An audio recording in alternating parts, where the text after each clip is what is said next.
Herkese yepyeni bir videodan selamlar dostlar. Biliyorsunuz Avrupa turunu sonlandırdık. Artık yuvaya döndük. Buradan sonra Çanakkale Festival'e geldim. Festivalde eğlendik, gezdik, tozduk. Enerjimizi depoladık. Buradan da İzmir'e gideceğim. İzmir'de kuzenim var. Ona bir uğrayacağım. Bir selam vereceğim. Buraya kadar gelmişken. Zaten İzmir tabelasını görüyorsunuz. Hemen ileride buradan bekledik mi İzmir'e doğru yol alacağız. Artık işleri geliştirdim. Böyle kaligrafili falan yazmaya başladım. Buradan zaten İzmir'e gitmek çok zor olmaması lazım ama bakalım yine şans. Her şey şansa bağlı. Buradan Bozcaada çok yakın popüler yaz destinasyonları arasında. Hemen böyle satıcı gibi konuşmaya başlayayım. Buraya Bozcaada'yı da tavsiye ederim. Buraya Ayazma çok yakın. Oraya yani doğal bir yer. Manzarası falan güzel diyorlar. Bir de Hasanboğuldu falan var biliyorsunuz buralarda. Oralara da gitmek istiyordum aslında ama bir an önce artık buradaki Türkiye defterini kapatmam lazım. Çünkü havalar soğuyor. Ben de Asya'ya doğru gideceğim. Havalar soğumadan Türkiye'den çıkış yapmak istiyorum. Buradan sıcak ülkelere, Asya'ya doğru bir gitmek istiyorum. Şu an olduğum pozisyonda yani otostop çekmek için çok uygun. Hem ışıklardayız hem de tırlar falan geçiyor buradan. Yani direkt buradan İzmir'e bulma şansınız var. Yine geç çıktım yola ama bakalım nasıl gelir.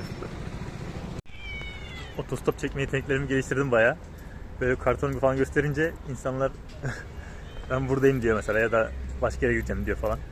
Böyle gözlerine soktum yani. En sonunda bir abi aldı beni şu araçla. Size içinde göstereyim. Şimdi araçta tek ben değilim.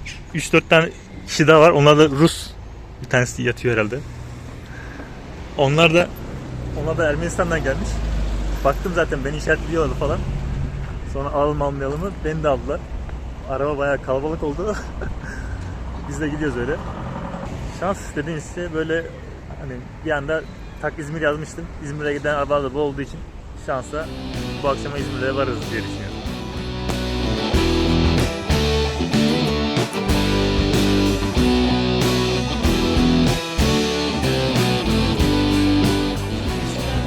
İzmir'e geldik.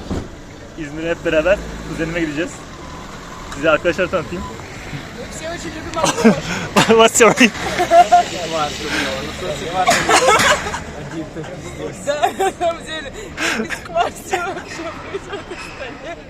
Нет. С квасом было бы лучше. Я вообще не понимаю, что происходит. Но есть солянка на рыбе. Солянка, это супер. Я очень хотела бы солянки на рыбе. Bir şeyler söyleyin dedim. Onlar da bir şeyler konuşuyor. Şimdi bekliyoruz, kuzenim gelecek burada. Abi çok şanslıyım çünkü bir arabayla ta Çanakkale'den İzmir'e kadar gelebildim. Bir de gelen araba şansa Buca'ya geliyordu. Buca'da da tam geçeceğimiz yere kadar beni nokta atışı bıraktı yani abi. O yüzden çok şanslı bir gün oldu. Arkadaşım da Ankara'ya gidiyordu Çetin. Çetin'e selam olsun. O dedi ki sen de çok gidersin dedi. Belki ben ondan hızlı varmışımdır yani İzmir'e. Şimdi buluştuk abi. Sürü olarak gidiyoruz. Canan başı çekiyor. Şimdi eve geldik. Arkadaşlar biraz daha eğlenmek istedi. O yüzden dışarı çıktı onlar. Onlara birkaç yer tarif ettik. O taraflara doğru gittiler. Kuzenim hastaneye gitti. Çalışmaya devam ki. Ben tek kaldım artık dinleneyim dedim. Biraz yoruldum. Bugün de böyle olsun. İyi sağ salim geldik yine İzmir'e. O zaman aydın iyi geceler. Yarın görüşürüz. Günaydın dostlar. Şimdi biz kahvaltı falan yaptık. Toparlandık. Arkadaşlar yolcu edeceğiz. Onları bir yere bırakacağız. Ondan sonra biz geri geleceğiz.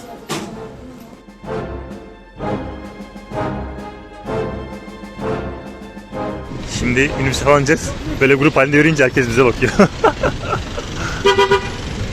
bunlar nereye gidiyor diye. Laf falan atıyorlar öyle. Nereye gidiyorsun falan filan diyorlar. Şimdi bir minibüse atlayalım. Buralar bayağı kalabalık. Şimdi yolcu ettik. Otobana kadar falan götürecekler. See you. Umarım yerleşirler. Çocukları yolcu ettik. Şimdi onlar da tıpkı benim Avrupa'da seyahat ettiğim gibi seyahat ediyorlar. Ve bana nasıl yurt dışında yardım ettilerse ben de aslında onlara bir ufak da olsa yardım etmeye çalıştım. Benden daha çok kuzenim gerçi yardımcı oldu ama ben de bir şekilde bir vesile oldum onlara. Hani bir yol yordam gösterdim en azından. Yani bir gecelik de olsa kalacak bir yerler oldu. Kahvaltı falan yaptık, güzel vakit geçirdik. Sohbet, muhabbet. Bunlar biraz aslında Putin karşıtıymış. Pek oralar video çekmedim ama Putin karşıtı oldukları için savaştan sonra şeye geç çıkıyorlar abi. Bunlar Ermenistan'a gidiyorlar Yerevan'a. İşte böyle bir küçük bir ev kiralıyorlar eski meski. Orada bunlar hep beraber yaşıyormuş yani çoğu Nikit hariç sanırım. Beraber yaşıyorlarmış. İşte online iş yapıp falan filan. Hem bir şekilde para kazanıp çarkı döndürüyorlar. Yani. Hepsi zaten genç. Böyle gezmeye falan meraklı. Buradan da işte Marmaris, Antalya tarafına falan geçeceklermiş. Öyle dediler. Dediğim gibi işte ben de hani kendim gördüm bir nevi onlarda. Hani 1,5 ay önce yaptığım Avrupa turunda nasıl ben çantayla geziyorsam onlar da aynı şekilde öyle geziyorlardı. Ve işte böyle gezince insan halini anlıyor yani. Ufak da olsa bir yardımda dokunduysa ne mutlu bana yani.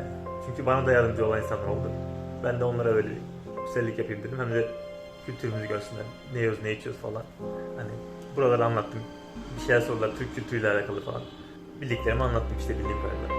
Yani yol macera dolu. Ne zaman kimle karşılaşacağınızı, kimle görüşeceğinizi bilemiyorsunuz. Yani burada yani Ruslarla karşılaşacağım, hani nereye gideceğimi falan bilemezdim ben. İşte tamamen tesadüf yani. Ta beni Çanakkale'den aldılar. İzmir'e kadar hep beraber geldik yani. Sohbet, muhabbet.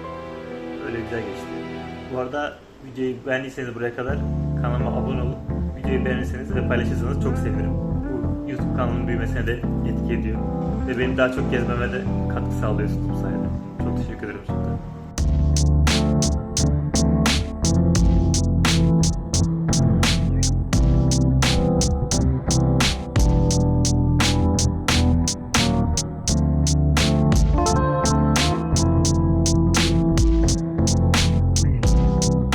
Herkese selamlar dostlar.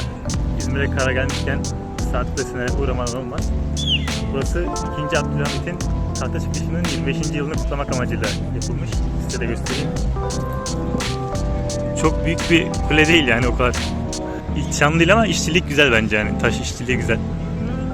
Bu zaten İzmir Hükümet Konağı var. Tam onun karşısında kalıyor. Şimdi bu Kemeraltı'nda falan biraz işlerimiz vardı. Bu video biraz da vlog tadında olacak. Onları falan hallettik. Gezdiğim, gördüğüm yerleri ufak ufak anlatacağım. Böyle tüm İzmir'i gezmeyeceğiz çünkü daha gidecek yerler var. Yurt dışında daha çok gideceğimiz yerler var. O yüzden burada bir kısa bir tur yapacağız. Ondan sonra yolculuklarımıza devam edeceğiz tüm hızıyla. Hemen yan tarafında da gördüğünüz gibi Konak Camii var. Burası 1. Dünya Savaşı'nda zarar görüyor. Daha sonra 1964 yılında gördüğünüz gibi tekrardan restorasyona gidiyor.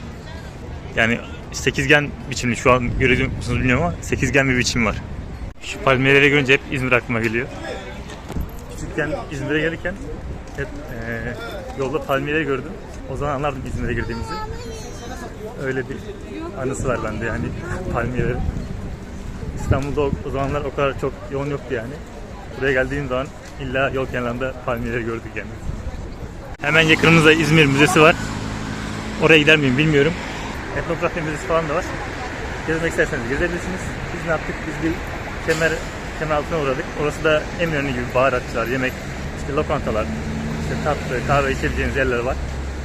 Oraya da turlayabilirsiniz bir vaktiniz olursa. Şimdi karnımız acıktı. Bir kumrucuya gideceğiz.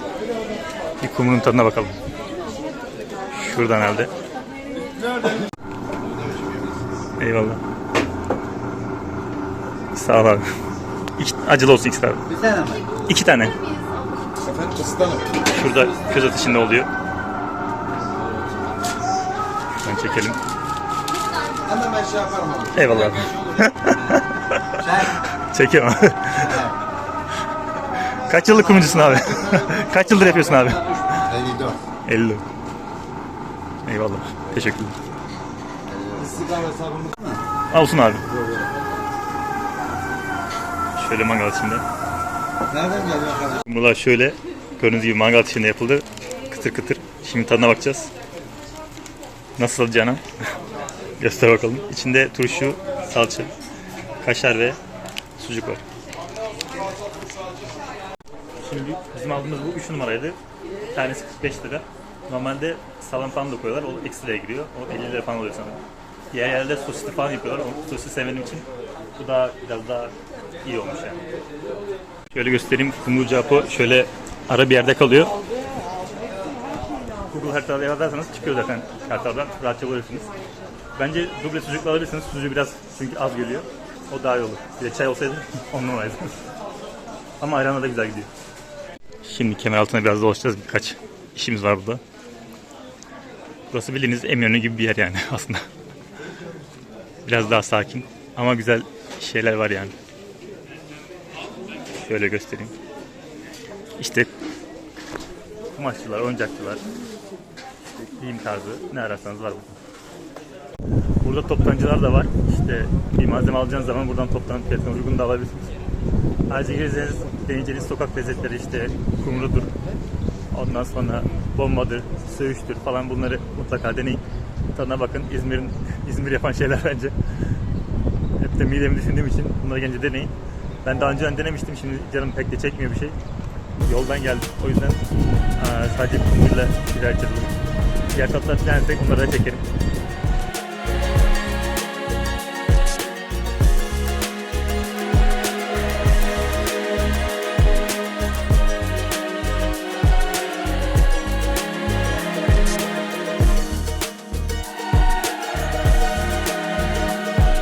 Şimdi dostlar Alsancak'a doğru geldik.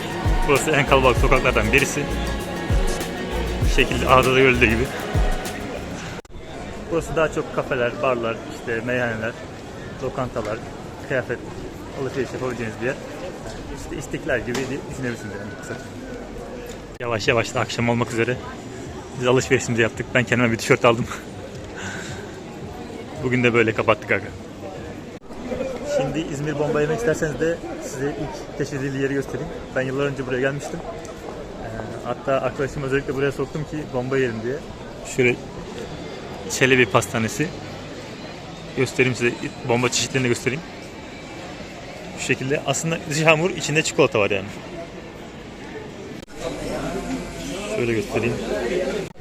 Yani aslında her yerde yiyebilirsiniz ama buranın esprisine edecek olsanız burada gelip sıcak sıcak yiyebilirsiniz. Hem de ilk keşfedildiği yer olduğu için bir ayrı önemi var.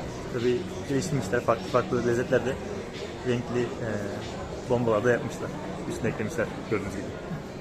Hemen karşıda bir Kore restoranı var. Burada da mochiler var. Denemek isterseniz de burada da mochileri deneyebilirsiniz. Şöyle menüyü de göstereyim size. Gimbaplar falan meşhur zaten biliyorsunuz.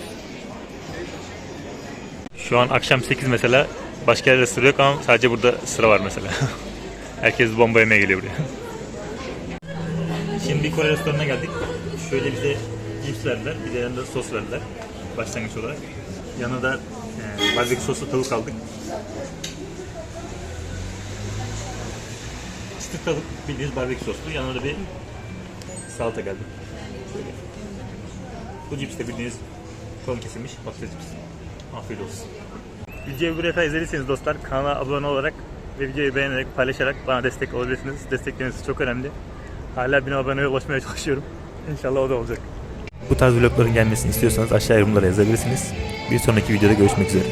Instagram'dan da takip etmeyi unutmayın. Ciao.